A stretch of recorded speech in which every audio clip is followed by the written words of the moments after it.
ಆಗಬೇಕು, ಜೊತೆಗೆ ಗೃಹ ಮಿನಿಸ್ಟರ್ ಅವ್ರದ್ದು ಎನ್ಕ್ವೈರಿ ಆಗಬೇಕು, SIT ಫುಲ್ ತನಿಖೆ ಆಗಬೇಕು. ಈ ರೀತಿಯಾಗಿ ಉಗ್ರ ಹೋರಾಟಕ್ಕೆ ಹಿಡಿತಾ ಇದ್ದಾರೆ. ಇದರ ಸರ್ಕಾರ ಇನ್ವಾಲ್ವ್ ಆಗಿದೆ ಅಂತ ಹೇಳ್ತಾ ಇದ್ದಾರೆ. ಕೇವಲ ಸಿದ್ದರಾಮಯ್ಯರೊಬ್ಬರನ್ನು ಬಿಟ್ಟು ಉಳಿದವರೆಲ್ಲರೂ ಇದರಲ್ಲಿ ಇನ್ವಾಲ್ವ್ ಆದಾರ ಅನ್ನೋಂಥ ಆರೋಪ ಮಾಡ್ತಾ ಇದ್ದಾರೆ.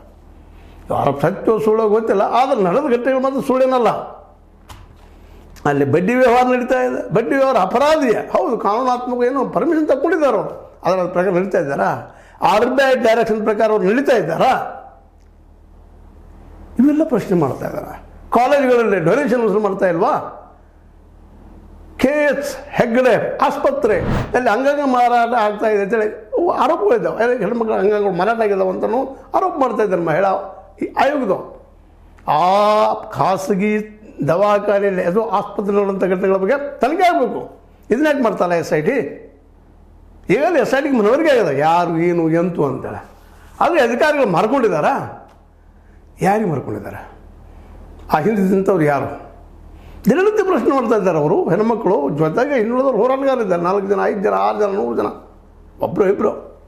ಇವತ್ತದು ನಿಶ್ಚಿತವಾಗಿಯೂ ಇಡೀ ವಿಶ್ವವ್ಯಾಪಿ ಆಗುವಂಥ ಸಾಧ್ಯತೆಗಳು ಹೆಚ್ಚಾಗಿದೆ. ಬರೀ ಕರ್ನಾಟಕ ಅಲ್ಲ, ಭಾರತದ ಮಟ್ಟದಲ್ಲಿ ಚರ್ಚೆ ಆಗ್ತಾ ಇದೆ. ಅದ್ಯಾವುದು ರೀ? ಕರ್ನಾಟಕದಲ್ಲಿ ಧರ್ಮಸ್ಥಳ ಅಂತ ಹೇಳ್ತಾ ಇದ್ದಾರೆ. ಏನು ನಡೀತಾ ಇದೆ ಅಲ್ಲೇ? ಎಲ್ಲ ಕಡೆ ಚರ್ಚೆ, ಹೋದಲ್ಲೆಲ್ಲ ಚರ್ಚೆ. ನಾವು ಪತ್ರಿಕಾ ವರದಿಗೆ ಆಗಿವೆ, ಮತ್ತೆಲ್ಲ ಹೋದಾಗ ಅಲ್ಲೆಲ್ಲ ಚರ್ಚೆ. ಸುಳ್ಳಲ್ಲದಿಲ್ಲ, ಫ್ಯಾಕ್ಟ್ಸ್. ಇದಕ್ಕೆ ಉತ್ತರ ಕೊಡಬೇಕಾಗಿದ್ದು ಇವತ್ತು ಷಡ್ಯಂತ್ರ ಅಂತ ಹೇಳ್ತಾರೆ DK ಶಿವಕುಮಾರ್ ಅವರು. ಅವ್ರ ಜೊತೆಗೆ ಗೃಹ ಮಿನಿಸ್ಟರ್ ಅವರು ಎಲ್ಲರೂ ಉತ್ತರ ಕೊಡಬೇಕಾಗಿದೆ. ಲಕ್ಷ್ಮೀಬಾಯಿ ಹೆಬ್ಬಾಳ್ಕರ್ ಅವ್ರು ಕೊಡಬೇಕಾಗಿದೆ.